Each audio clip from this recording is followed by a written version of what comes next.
Hey everyone.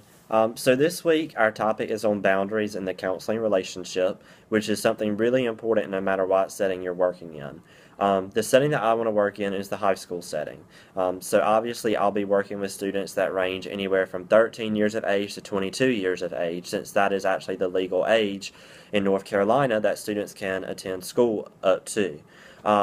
And in that time, there's a lot of developmental things that are going on and just a lot of drastic changes going on for that student. So it's important that you as a counselor establish the boundaries of the relationship from the get-go. Of course, you want to start with confidentiality. You want to make sure that that boundary is set, that they understand what a particular breach would require. Um, and that you will respect privacy. However, there are certain instances where information needs to be and is legally required to be reported. There are a few different boundaries that I feel like are really important when working in the high school.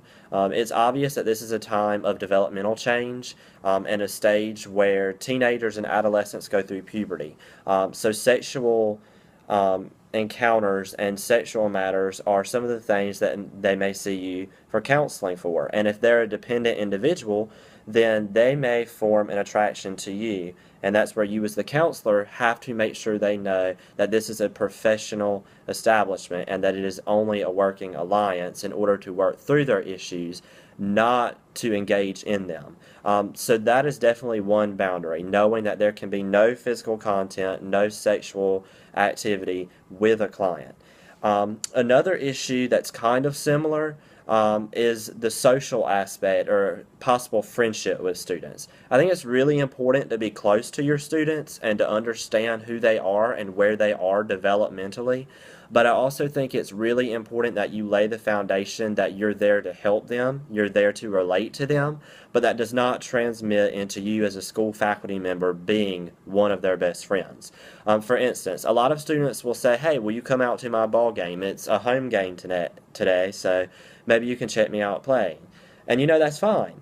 But there's also times where students may want to offer gifts or other things for you helping them out. And that's when you have to use your better judgment to figure out, is this something that I should take or participate in, since I have other students under my caseload as well. And you have the issue of favoritism or how it would look to potentially accept something or participate in something with another student. So you really have to be careful about that.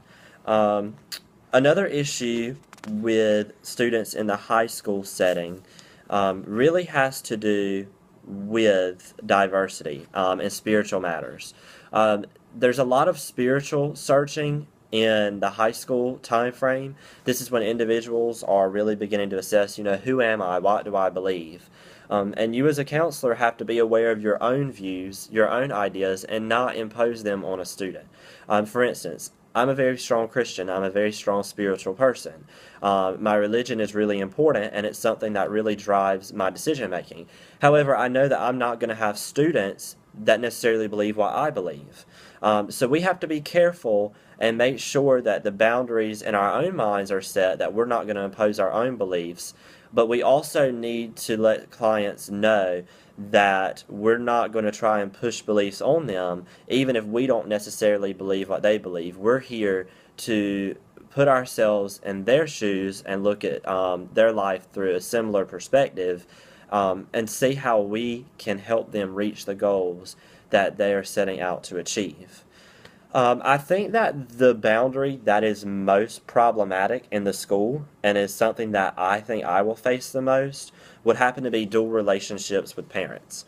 I want to go back to my home area, which is a very small rural country community. For instance, I come from a 1A high school. Everybody knows everybody. Basically, in the entire county, you have one counselor serving the entire population, and everyone knows that counselor inside of school and outside of school, as well as their lifestyle. And so it's not uncommon to go to the same church as plenty of parents, or to even be really close friends with the parents of students.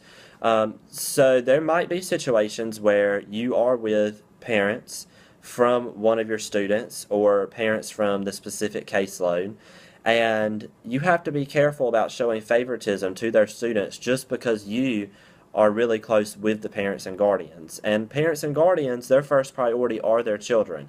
So it's possible that when you're having possible interactions with them, they'll want to slip in ideas about how you as a counselor can better their experience at school. That's when you have to learn to separate schoolwork from personal work and personal life. So I feel like that's the thing that makes me most nervous about the job.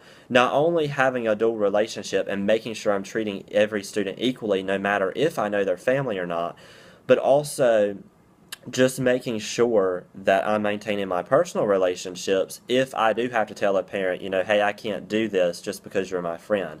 I think it's a fear that in such a small community that you can push away the people that you're close with while trying to maintain your ethical standards as a counselor. So I feel like that's the main boundary, but a lot of the boundaries I feel like from my setting are physical boundaries as well as relationship boundaries, but also taking into effect that those boundaries extend outside the counseling office and out into smaller communities where the risks for dual relationships are very high. So boundaries are something that are really important for us as counselors to be aware of, and really important for us to take into mind when we're trying to reflect on our own practices in order to be the best professional that we can be, no matter what setting that we're in.